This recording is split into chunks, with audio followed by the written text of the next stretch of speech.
নমস্কার বন্ধুরা, আজকে বানাবো চিকেন মোমো। চিকেনটাকে মিক্সচারে একটু গ্রেট করে নিয়েছি, একটু দিয়ে দিলাম নুন, তারপরে দেব 1 চামচ রসুন কুচি, 1.5 খানা বড় পেঁয়াজ কুচি, 1 চামচ কাঁচা লঙ্কা কুচি,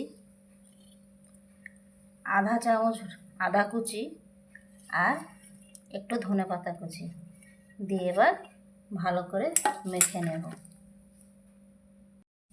সামান্য একটু সয়া সস দিলাম অল্প করে, আর একটু গোলমরিচের গুঁড়ো, আধা চামচ মতন গোলমরিচের গুঁড়ো দিলাম, দিয়ে এবার এটা ভালো করে মাখিয়ে ঘন্টাখানিক রেখে দেব।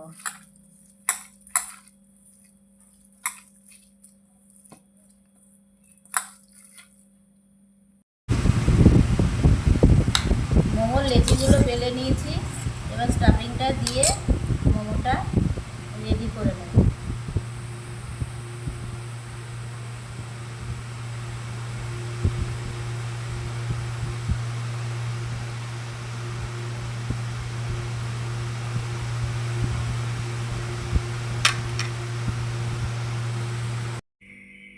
মোমোগুলো সব রেডি হয়ে গেছে, এবার স্টিম করে নেব।